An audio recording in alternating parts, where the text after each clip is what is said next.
least there was somebody that was here. But let me just tell you his story. It was in 2003, right after, the next year after the Twin Towers came down and the War on Terror began in earnest. So he was indicted, he was put in prison, and the initial charge, they always have outrageous initial charges, and he was the head of the North American branch of the Palestinian Islamic Jihad, which is not a non-existent organization. Okay, so that was all dropped by the time he came to trial. But his pre-trial, he was in solitary confinement 70 miles from home for 2.5 years waiting for a trial. And, and I knew him, and several of in Tampa did, and so I knew, this was true. And so we started a group there to support him, and that's when I started. Became very good friends with his wife, talked to her every day, and she'd tell me what happened in the prison, and there's some horrifying stories. Like he would get strip searched every time he left the cell. And they said he was in solitary confinement. It's like a 6x9 cell, 23 hours a day. One time he tried to talk to his mother in Egypt, and there was something about the rules, that it was breaking the rules, so he got total cut off from everybody for 6 months. No phone calls, no nothing, not even his lawyer. And so he went to trial finally in 2005, and Fred will correct me if I get anything wrong, right? You're usually correcting me. Okay, yeah. And so that's one thing. I went to the trial every day. I've really been doing this full time ever since 2003. But the defense didn't present any evidence at all. Didn't bring any witnesses. She just cross-examined the government's case. And the jury found him innocent. 2.5 years, 6 months trial, and he was acquitted of all the terrorism charges. But they didn't let him go, and they're bringing, was it civil contempt? Was that, okay, so you can put people for civil contempt, you can hold them in jail somewhere, and again, solitary confinement. So he altogether spent about 5.5 years in prison, although he was acquitted. And let's see, most of that was in solitary. And then after 5.5 years, Judge Brinkema released him on house arrest. And so he spends another 5 years in house arrest. And he was, at the end of all of this, he was deported. So now he's living in Lebanon. And I was just going to show you. Istanbul. No, Istanbul, yes, Istanbul, Turkey, which is somewhere near Lebanon. But I'm trying to show you his family. Let's see here. Is that going to come up?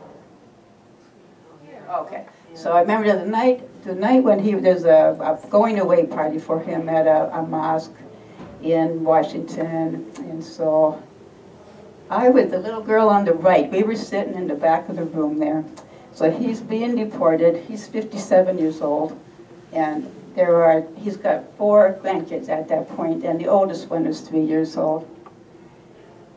And I just need to see the family. That's his wife is in the middle, and her mother beside her, and then the 2 daughters, Lena and Layla Al-Arian, and they're doing really well. Layla just got an Emmy for Fault Line video, which is with Al Jazeera.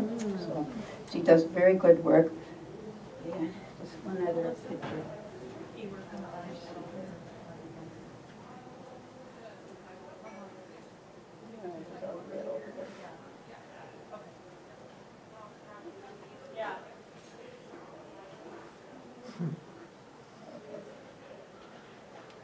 Okay, and this picture, this is in Turkey. And that's Sammy there on the right with the 2, then Lena with her 2 kids, Hiba and Huda. And so she takes them for 3 weeks every summer to visit their grandfather. So, and Nala, she's just living in Turkey with them, although she was not deported. She could stay here, but she doesn't, so. And is there anything? So from this, we started Friends of Human Rights around this case. And in 2010, Friends of Human Rights became a founding member of the Coalition for Civil Freedoms. And we have about, I think right now it's about 15 organizations, and so we're kind of a nationwide coalition. And right now I'm trying to expand our network in the Midwest, because there's a lot going on in the Midwest. Yeah. So one thing we do, I'm going to tell you a little bit about what we do. One of our major projects is at Ramadan, we raise about $25,000 and give over 200 and some prisoners who were Muslim political prisoners, like Sammy, who basically haven't done anything, but they're accused of terrorism. I just want to mention this too. This is some other cases, so be sure and take one of these with you. And so that we do that during Ramadan every year. And another thing we do is send them $100 for their commissary. Yeah, because they have they have to pay for everything. They have to buy stamps, phone calls, everything. So that gives them, so they can call their their families during Ramadan, and buy some dates at the commissary, that kind of thing. And we also, once a year, the prisoners are traumatized, and so are the families, and they're usually ostracized by their communities. And so we have started having a family conference once a year, which we bring all the families. Our last conference was two weeks ago, am I right?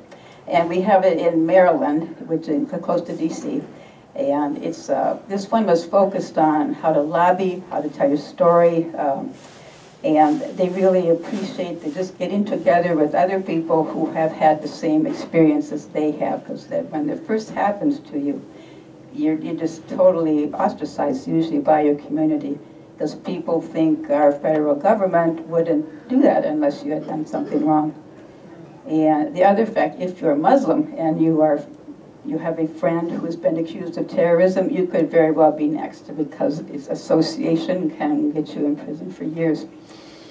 And so, anyway, what else? Yeah, okay, and now what I'm going to show, our last family conference, we had, this would be our 8th family conference. We've had it every year now for 8 years. And we've had some of the kids there have been there all 8 years. And there's 2 of them that spoke at our last event, which preceded the family conference. If you go to our website, you can see the entire video, but I'm going to show you some clips of 2 people.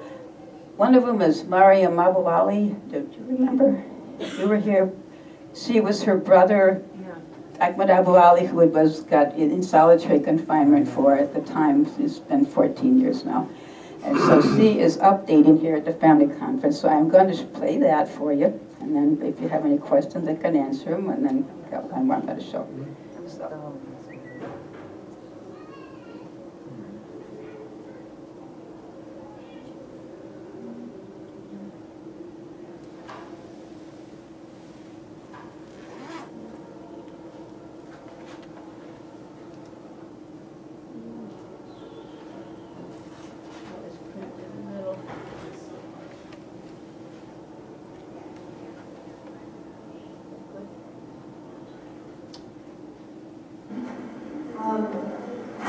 I wanted to also hear the voices tonight of 2 people who are not only intimately involved in the Coalition for Civil Freedoms, but who have also been clients of CCR, as a way to bridge these 2 organizations and hear directly from people who've been represented by CCR and held by CCR. And first up is Mariam Abu Ali. Mariam is the former program director at CCF. Born and raised in Northern Virginia, she graduated from Georgetown University with a major in government and minor in Arabic. Mariam's involvement in civil and human rights is very personal. She has been advocating on behalf of her brother, Ahmed Abu Ali, a victim of torture and extraordinary rendition, and a U.S. political prisoner for over a decade, sentenced to life in a solitary cell. As we think about Jamal Khashoggi, the journalist who was killed in Turkey, let us remember that Ahmed Abu Ali was actually tortured in Saudi Arabia, and that torture, that his comments or his statements made under torture were admitted in a U.S. courtroom. Please join me in welcoming Mariam Abu Ali.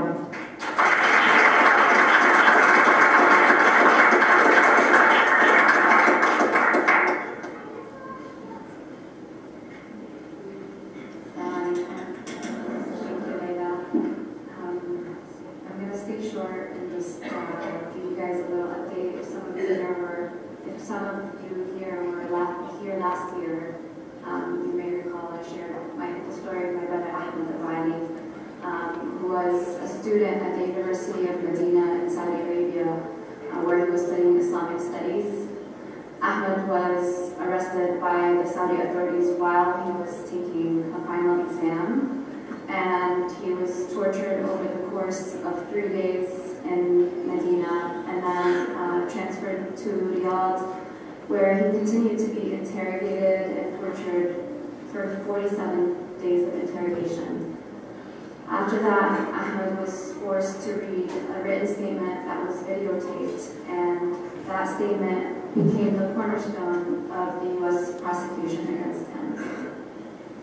Despite the fact that Ahmed remained in Saudi custody without charges for 20 months,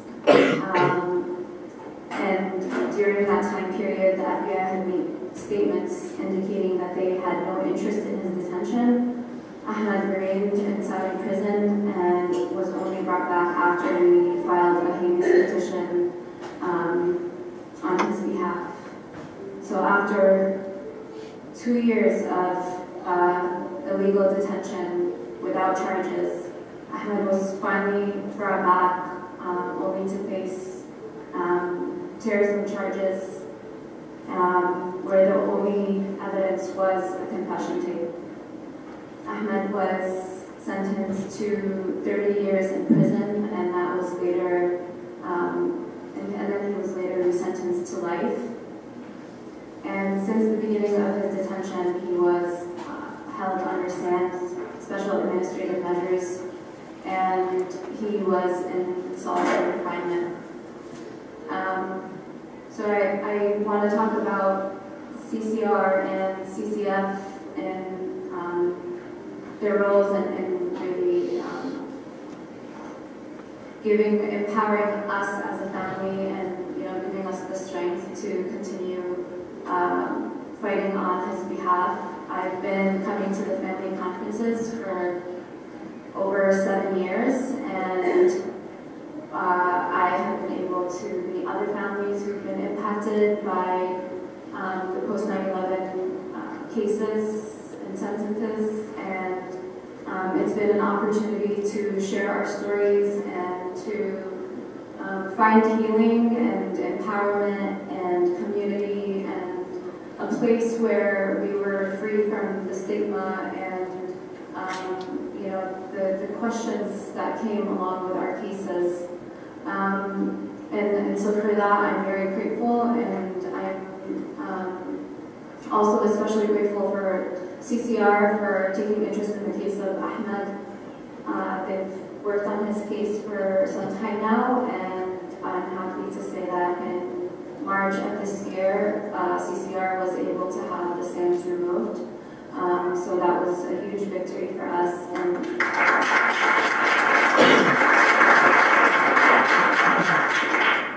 honestly, it really felt like a miracle. I remember getting the phone call from the attorney from CCR, and I was in New York City, and she informed me that the DOJ had removed the SAMs. They decided not to renew them after we had worked on a lawsuit. And it felt like this huge burden was lifted, and I started crying. So for the first time in 15 years, Ahmed has finally been able to talk to family members who are not considered immediate family. He's been able to talk to his cousins, his aunts, his grandma. He's been able to receive letters from his friends and community members. And I can't tell you the impact that has had on my family. It really has been just such a huge, huge relief and a huge blessing. I mean, probably I would say the hardest part about his detention and his imprisonment was the SAM's measures, which really made it impossible for us to advocate on his behalf. It made it impossible for us to talk about his case. It limited us so much in what we were able to say about his circumstances and his mental health status and his just pretty much it was like a gag order on all parties involved. The attorney couldn't even talk to me about the details that she had in conversation with him, and I couldn't talk to the media. I couldn't even talk to my friends or extended family about the details of my conversations with Ahmed. So in a lot of ways, when people would ask me, who is Ahmed? And I could only talk about who Ahmed was, and I couldn't talk about who Ahmed is now. And I couldn't share the content of his letters, and I couldn't talk about him I couldn't talk about who he was as a person now. And in a way, it was a way to make him disappear, and for the Sams to no longer be, for him to no longer be under Sams is a huge victory, and I'm forever grateful for that. So thank you to CCR and CCF for their support and for their empowerment and for their solidarity and their bravery and for fighting for justice. Thank you.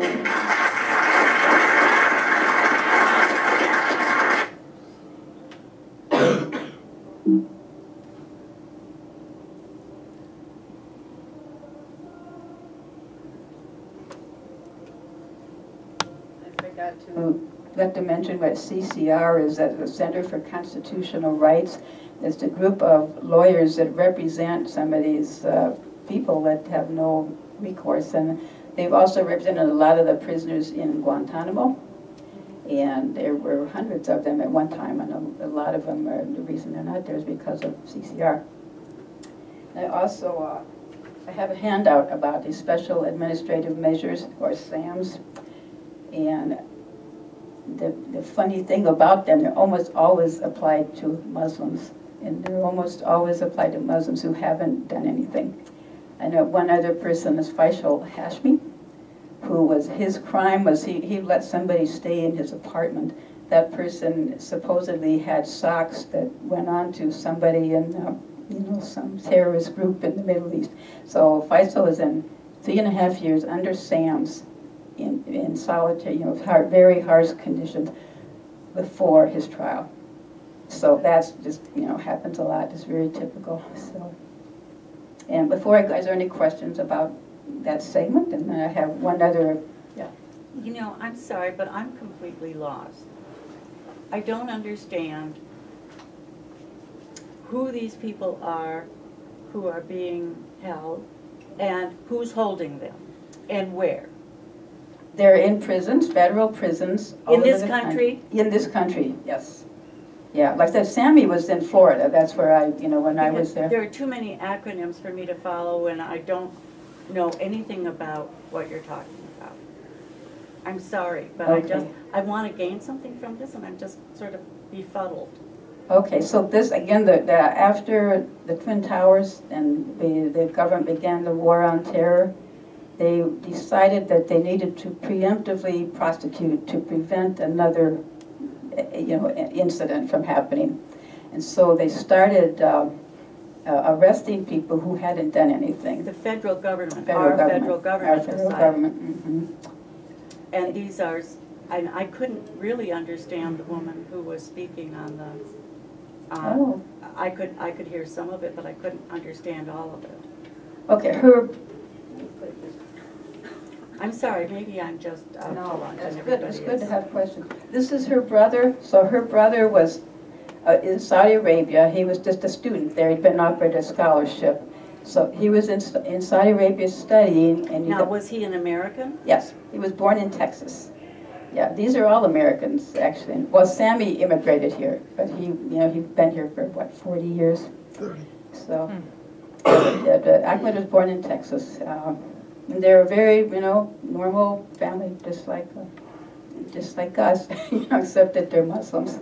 And so he was, how to sum this up here? So there was a lot of people arrested who hadn't done anything, and they call them thought crimes is how we see them. Yeah, there's a really big program about that. We can come back and do it. And what they're doing now, a lot of is entrapment. They find some young Muslim kid who is pretty vulnerable, maybe doesn't have any friends or something, and they have the paid FBI informants will come in, befriend that person, spend a couple of years sometimes becoming good friends with them, and then they concoct some plan that the informant does. If they can record this other guy saying something, they record that, they take it to trial, they charge him with something, and they go to jail, prison for years. How many people are still being held in Guantanamo? I think it's about 40. 40. Yeah. And they have not been to trial? No. None of them. Mm-mm. Yeah, and a lot of them, you know, have been released because there was nothing to hold them on in the first place. So, but that's not my specialty. It's mostly the domestic is the ones I know more about. But, So it sounds like in Ahmed's situation, the Saudi government was cooperating. yes. So It was at the behest of our government that he was arrested by the Saudi government. Oh. And Yeah. Do you know why? How did he come to be targeted?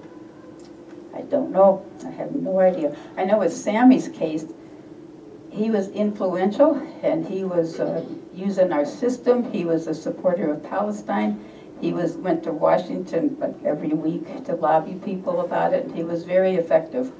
And his arrest actually probably started in Israel because they didn't want that. So most of these people a lot of them are Palestinians. So, you know, I have no idea. He was just a kid. But he was a kind of a pillar of his little, you know, his kid community. He ran, you know, youth groups in his mosque and that kind of thing. So they might have saw it, you know, he's a leader, and why did he go to Saudi Arabia to school? I don't know. So there was it's very hard because it's secret evidence. So you can't find out a lot of times what was the genesis of these, looking at these people. One, Yassine Aref in New York and Albany, he was arrested. What we believe happened there was a Yassine Aref who was a terrorist over in, I believe, Afghanistan or what, and they think it was just got his name, they thought this was him. And they didn't want to admit. And they didn't want to admit they made a mistake. So Yeah. they put him in prison for 15 years. And with Abu Ali, it's hard to say why he was under investigation, but when the Saudis took him, they brought him and they tortured him, and they got him to read a confession that the Saudis had created, in which he said when he got back to the United States he was planning on assassinating George Bush. And he was, when they went before the judge, he had scars on his back. They had a forensic expert testify about, he was tortured. He was tortured brutally in Saudi Arabia. The government was able to present a forensics expert who said, well, he may have been born with those marks. So the judge said, since there's confusion, I'm not going to allow the fact that he was tortured as testimony. So the jury never knew that it was a tortured confession. They thought it was something he had done voluntarily. Well, and the only evidence they had was that confession. That's the only evidence they had. Yeah. So they're just very strange. I think but it's almost the same time that Sammy was indicted, and there's a big push. Here these people, thousands of people had died in the Twin Towers, and there's a big push to stop terrorism. So they needed to arrest some people, and Sammy was a good target because he was pro-Palestinian and an effective speaker for them. And Ahmed went to Saudi Arabia at about that time to go to school. So. And Dick Cheney announced a program. This is where the preemptive prosecutions got started because they didn't used to do this type of thing. And he said that if there is a 1% chance that someone might commit a terrorist act, we have to treat it as though it was a certainty. And that was the idea of preemptive prosecutions. They're trying to lock people up before they have a chance to commit a crime. Which doesn't make a lot of sense. Another friend of ours, we've got about 208 people. We follow pretty closely and know the families for most of them. But another one is Zia Jagi. He was 18 when the FBI started following him around. They wanted him to testify against some people. But he finally, arrested him, and he went to trial. And his conviction was for conspiring to provide material support to an unknown terrorist group at an unknown place at an unspecified time. And so what did he do? And he got 31 and a half years. So, and I think he's about, what is he now, about 28 now, and he spent a lot of years in prison already. Yeah. So there's a lot we could talk about these sad stories for a long time.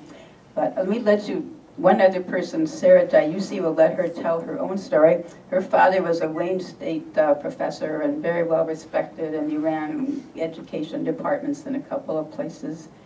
And she was a kid when she first came to us, and came to our family conferences. So we've known her now for 8 years, and she's turned into a pretty remarkable person. But let me let you hear it.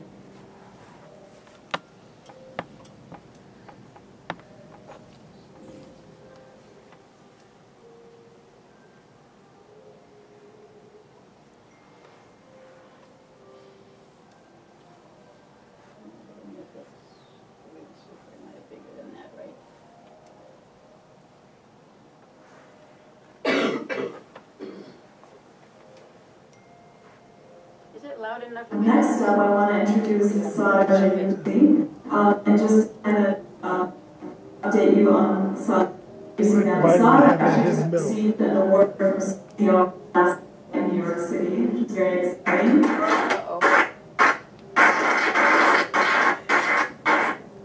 CCR has an annual event that recognizes makers, artists, activists. What's going on?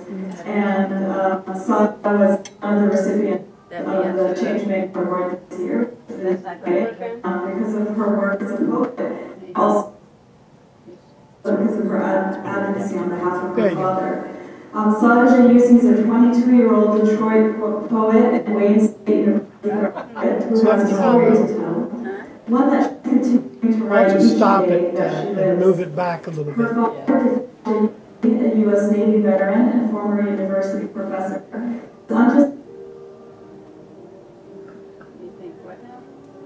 All right, now try it. also because of her advocacy on behalf of her father. Sada Jayusi is a 22-year-old Detroit poet and Wayne State University graduate who has a story to tell, one that she's continuing to write each day that she lives. Her father, First Jayusi, a U.S. Navy veteran and former university professor, was unjustly profiled post 9/11 and convicted on charges fabricated by the government in 2004. He was sent to prison for 13 years under inhumane conditions as he served in the communications management units, nicknamed the Little Gitmos, that were created to house innocent Arab and Muslim Americans like Sada's father. Last year, her father's sentence ended and he came home.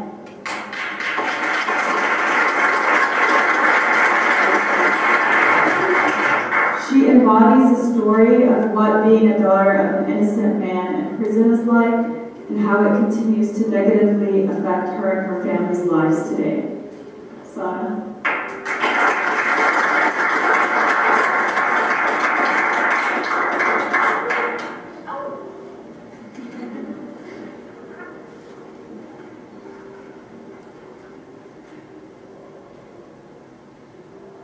It is March 2005. I am 9 years old and my father has just been arrested for a crime he did not commit. My father, after serving in the U.S. Navy, volunteers on weekends to assist various charity organizations that the U.S. government sponsored to provide relief for innocent civilians of the Bosnian and Chechen War. This was back in 94 to 96. He collects swords and sends food, medicine, and clothing. The government says he sent those supplies to aid the enemy, to help terrorists. He was charged and convicted with conspiracy to commit terrorism. At 9 years old, my two sisters, mother and I, are forced to move to Miami, Florida, where my father is held in solitary confinement as a child of goals. For years, the government tried to recruit him to work with them against the Muslim community, but he refused. So they threatened to come after him anytime, anywhere in the world he goes. As he is held in the SHU, the government continues to try to recruit him and he continues to say no. I turned 10 that November and I am in courtrooms watching as my father is made into the enemy. 2006 and I'm 10. I've become familiar with the smell of the courthouse, with cruelty they paint my dad in. The solitary confinement building he's held in is in downtown Miami. My sister's mom and I draw pictures in chalk on the sidewalk for him. We can't see him amid the dozens of windows, but spend hours in the sun with chalk-covered hands, trying to tell my dad we love him. 2007, I'm almost 11. The jury finds my father guilty. My mom comes home carrying a suitcase. Everyone's eyes are red for a week. The judge sentenced him to almost 13 years, and she recommends a low-security prison. That's not what ends up happening.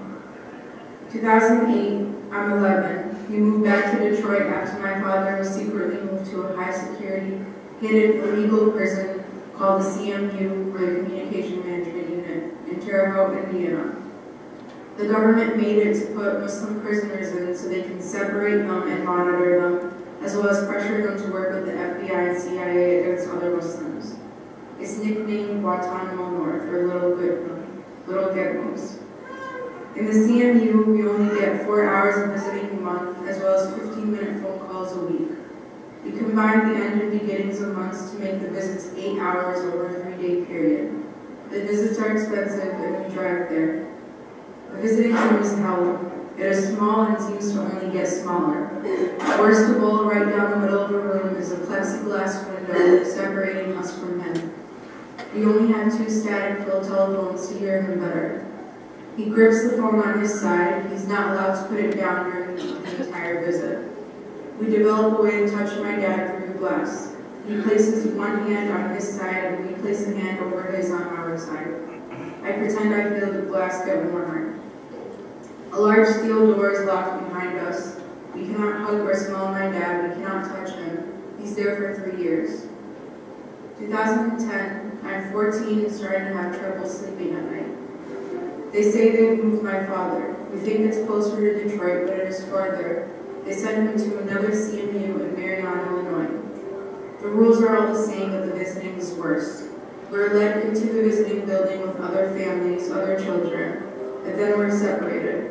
We pass inmates with swastika tattoos. We pass rapists, murderers, with their families sitting in chairs right next to them, holding their hands, sitting in their laps.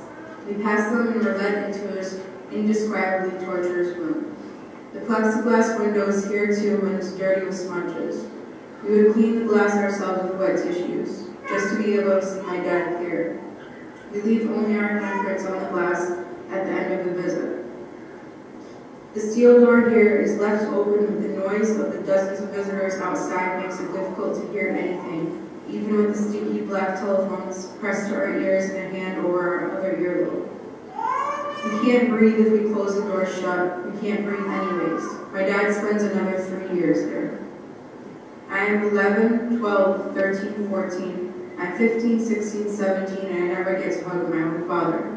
We ask them on holidays for just a quick hug, and they say it's a security issue. For 6 years, I see other children who get to sit with their fathers. I imagine them smelling their shirts to hang on to their father's cologne. Imagine them closing their palms tight to remember the feel of their father's skin. 2014, I'm 18. My father's moved to general population, where we finally get to have contact visits. I hug my father for the first time after 6 years and can't stop shaking the entire day.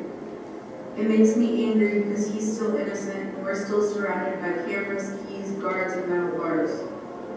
My little sister looks like she might cry once, so I buy a box of raisins from the vending machine and stick them in between my teeth, giving her the biggest smile. She laughs, even some of the guards laugh. Everyone laughs, but I just want to scream. I want to take my dad home with us. 2017, I'm 21. My father's released into a halfway house and then sent home after serving the entire 13 years for a crime he didn't commit. He's also given 20 years of probation, restricted to remain in the Eastern District of Michigan. Even with his PhD, it takes months for my dad to find a job in his profession because no one's going to hire a convict. Everything's upside down, we all say sorry too much.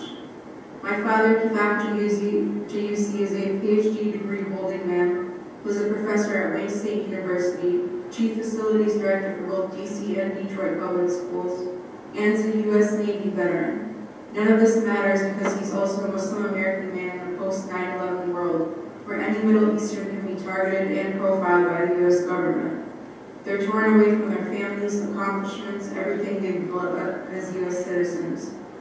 given false fabricated charges simply because of their religion.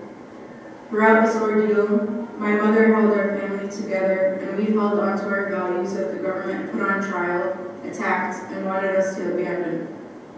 Our survival solely depended on our unrelenting patience and strong faith. We faced injustice with unwavering perseverance. Upon his release, the State of Michigan Board of Professional Engineers unanimously voted to renew my father's engineering license, rejecting his conviction. He's now working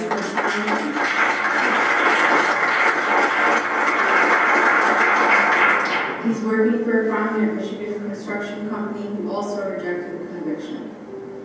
2018, I'm 22 and standing in front of you. I still hear the guard's keys, still smell the metal, still feel the plexiglass against the palm of my hands. Our lives are still wrapped in bars, and our skin is still being bitten into by the barbed wire we can never shake off. None of us ever left prison. They will never break us. Thank you.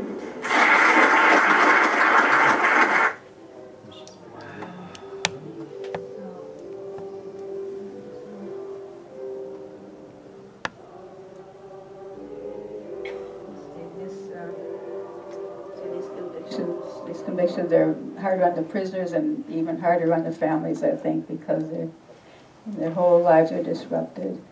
And she talked about the communications management unit. I have some information here also as one of the handouts. So, and are there any questions about anything? Actually, there's 2 of those communications management units in the country. They're both started illegally without any public input, and they were almost all Muslim initially, and then they brought in a few other people like environmental terrorists to make it look less biased. So are these separate prisons? Yeah.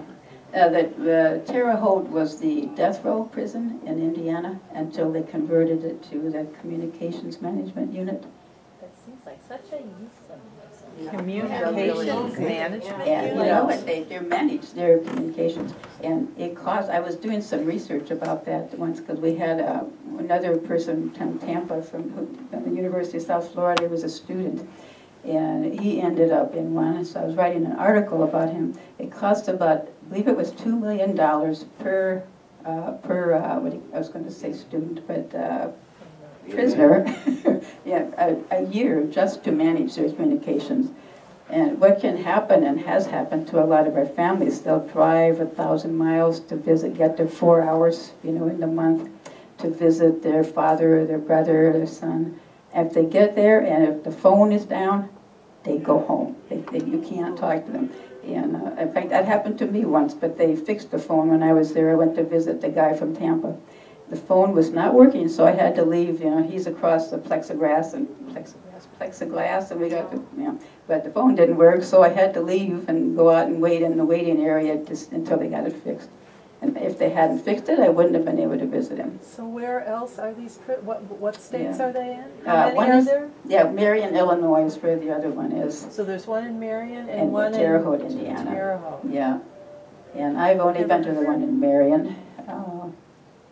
It's a weird concept. I mean, you know, and they can't, they just, you know, it's just one, what is it, one, every 2 weeks is I think what it first was, 1 15-minute phone call every 2 weeks. I think they've got a little bit more now, like one a week. And then the other one, where Ahmed is, it's an even worse place. That's the Supermax in Florence, Colorado. And that's like, but the communication management unit's on steroids. It's sort of how they treat it. And the SAMs are really, really bad things. So there are very many of the cells there. It's solitary confinement, so you're confined in a cell, and 23 hours a day. You're required to have an hour outside the cell, so they move them still in isolation to an exercise area. That's an area that's about 3 times larger. You have to be able to walk 40 paces. Yeah. That's BOP regulations. So it's just big enough to do that. But all of this is underground. Yeah. And you're still by yourself, even in that exercise area. You're literally buried alive in these places. and your scripture is coming out of your cell and going back into your cell, which is crazy, you know, because what could... When Dr. It's a way to humiliate people. When Dr. Alarian would see his attorney when he was in pretrial detention, that he would be shackled hands and feet, and they would not carry his papers because a lot of the stuff that he was, there was a lot of things in Arabic. Legal documents. And so he was translating, you know, saying, well, this is what I said, this is what I meant. So he'd have a stack of papers to give to the attorney. They would not carry the papers for him. So he had to bend over, His handcuffed behind place his them back. on his back, and walk shackled like this to see his attorney with the papers. Except And it his was all hands were done behind his to back. humiliating. Yeah. This way. This way, I'm sorry. Yeah. Yeah. So just a way to humiliate, and bring people. And they said that was before the trial. 2.5 years he spent like that. So. Said, we were talking earlier about why people were targeted early on as it got started. This was the lead up to the war in Iraq and Afghanistan, to the invasion. A lot of Muslim leaders, Dr. Alarian being one, the Holy Land Foundation in Texas, which was the largest Muslim charity in the United States, was also targeted. These were influential Muslim leaders. And I think one of the things, this is just my speculation here, I think one of the things that the government wanted to do was to shut up influential Muslims in the lead up to the war, to the invasions in Iraq and Afghanistan. So they were put in communication management units or put in solitary so that the media had no access, their families' media, no one had, and they couldn't write, nothing was sent out. So they were effectively silenced. So how are the families restricted? I mean, they said that they couldn't talk about visits that they had with their loved one who was in SAMS. Yeah, SAMs are awful. I mean, they're just, they couldn't, I mean, we've known Mariam for years, and she wasn't able to tell us a lot of this stuff, just that he's there, and that he could only talk to his sister and his parents. Under threat of her being I assume it's a crime, gag order. Yeah, if they violate that, I assume they'd be arrested, So. Well, or they can't talk about they wouldn't be able to visit anymore. Lynn, the attorney in New York. Yeah, Lynn Stewart of prison, she violated same thing. She gave a perfectly legal interview, should have been legal, with people, what her client had told her, and she ended up in prison. Over it. Yeah, and she did get a humanitarian release when she was almost dead of cancer. Yeah, but so she was out of prison when she died, so that was nice, but I mean, it's just, if you look at our Constitution, it doesn't follow. This has been around for quite some time. The idea was for racketeering, that if somebody would go in and he could still run, or the person could still run a crime syndicate from prison by giving orders or have people knocked off. That was sort of the idea behind it, but it's being abused with these people. Actually, the first use of it was against people who were involved with the Black Liberation Movement in New York City. That was the first use and development of the RICO laws was against the Black movement that Lynn Stewart was an attorney for, and so a lot of those folks like Leonard Peltier as well went to Marion, which was again has been an important the three site for like 23 locked down for political prisoners in the United States. And he's now in Leonard Peltier is now in Florida, the same prison Sammy Alarian was in.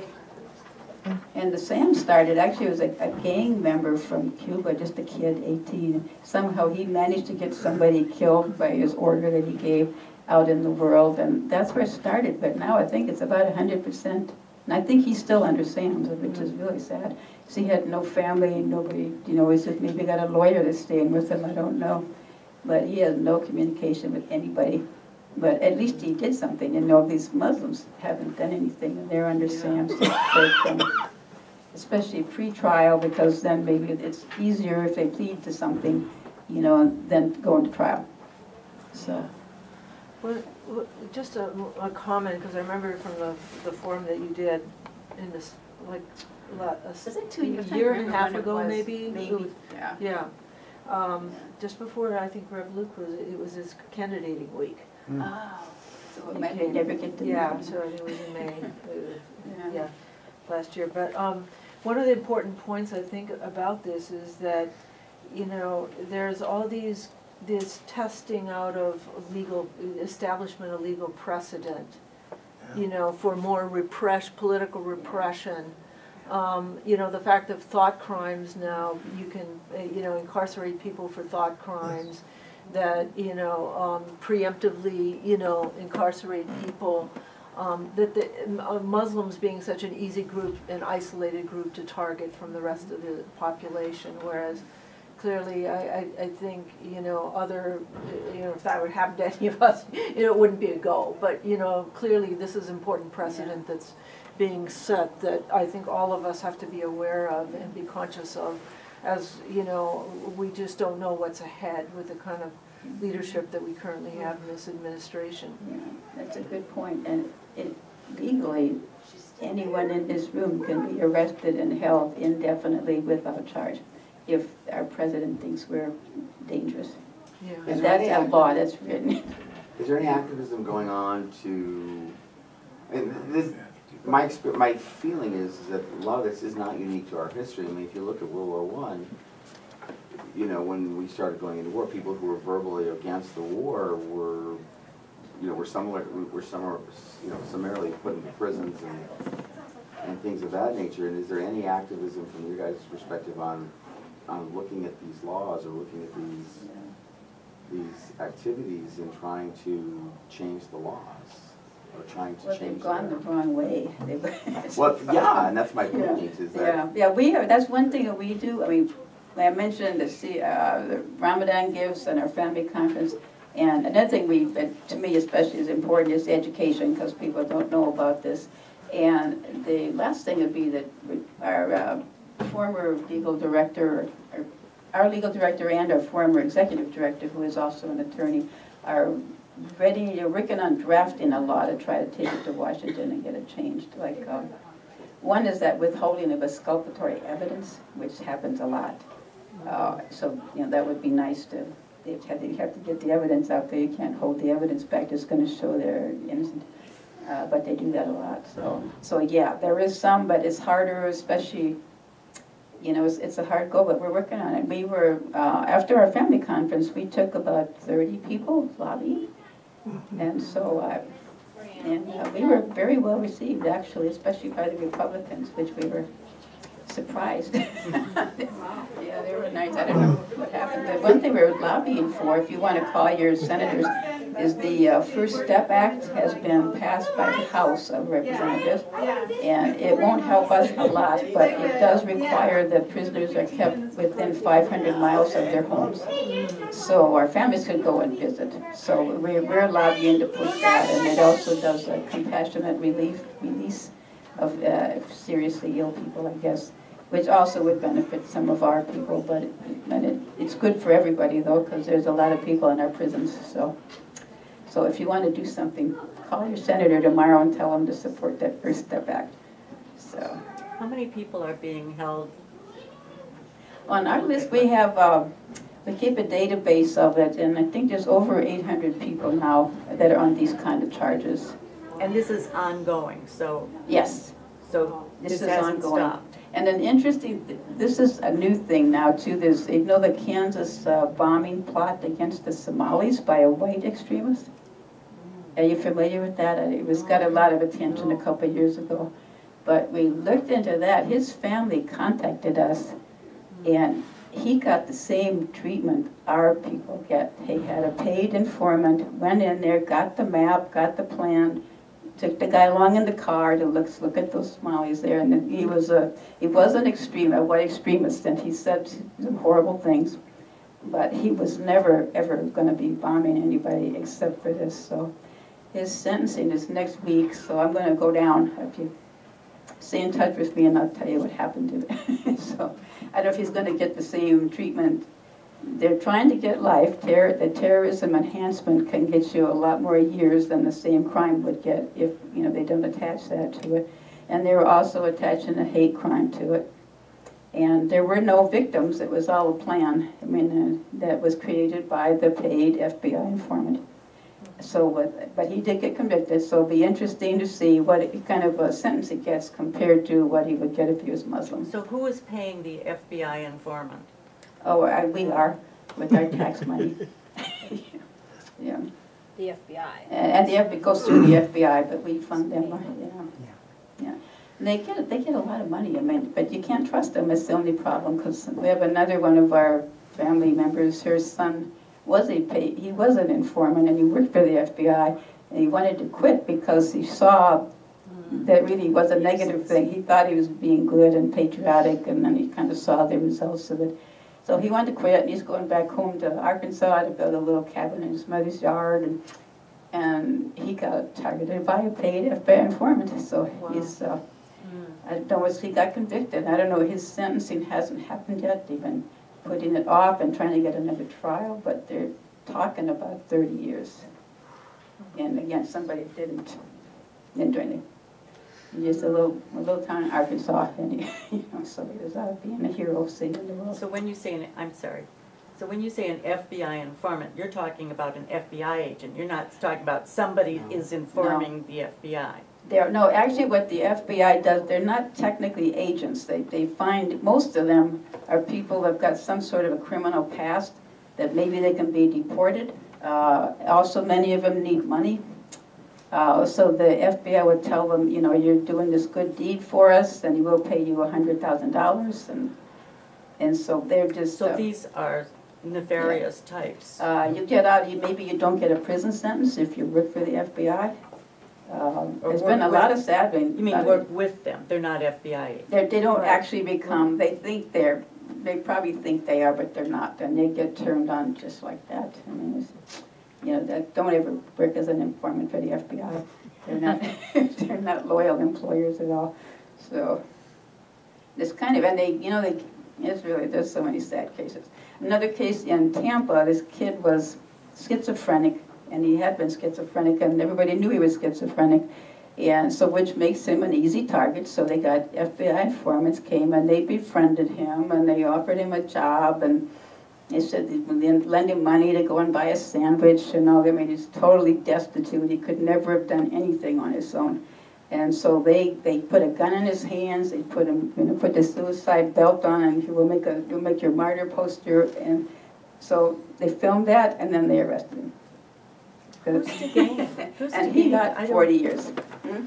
Oh, well, you know what, then you can say we've arrested all these people. I mean, that's, especially after 9/11, that was part of, the incentive was that you had to show that you were making progress in the war on terror, to justify it. To justify it. A good book to read. I've got some, let's see, on this handout, the Fortress of Injustice handout, there are some references in the back, and one really good book to read is by Trevor Aronson. It's called Manufacturing. Let's see, that right here. Let's see what it's called. The Terror Factory, I think it is. The Terror Factory. Inside the FBI's War on Terror. Yeah.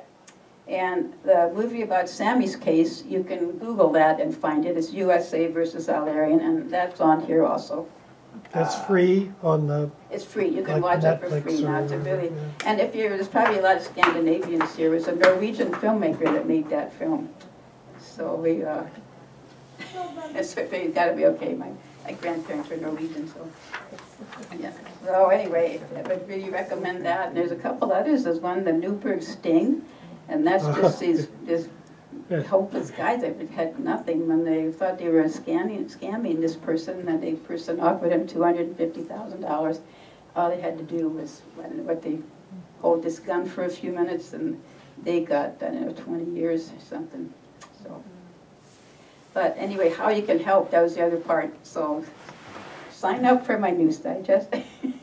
And the key thing is educating people, because many people don't know about this unless they're Muslims. All know about it. A lot of other people don't. So if you can find, then you would like to do that panel. Would you recommend that to anybody? That kind of a panel. I thought that was very helpful. With the lawyers, and because then you get more. It was longer, more details to get a better background. So anyway, we've got the handouts. I think and sign up over here for our news digest. And thanks for staying and coming. And Thank you. I should offer one more video. We got another 3 minutes. There's at the end of our family conference, one of the kids group, they made a little video about their experience, and 2 of the kids are from Minneapolis. And it's 3 minutes long if you'd like to see it, but if you're not, go ahead. So, okay. So anyway, thanks for coming. Thank you so much. Yeah. Sign up for. No, I put the racial justice task force was meeting. Yeah, We usually meet here, and so. Oh, you didn't know where you were meeting? Yeah, I don't know if people are meeting out, but I'm not sure I saw. Do you have a meeting? She's asking the racial justice. Let me get some information. Yeah. I forget the shoes, but. What do we have to put back? Are these from upstairs? I don't know where they're from. That were.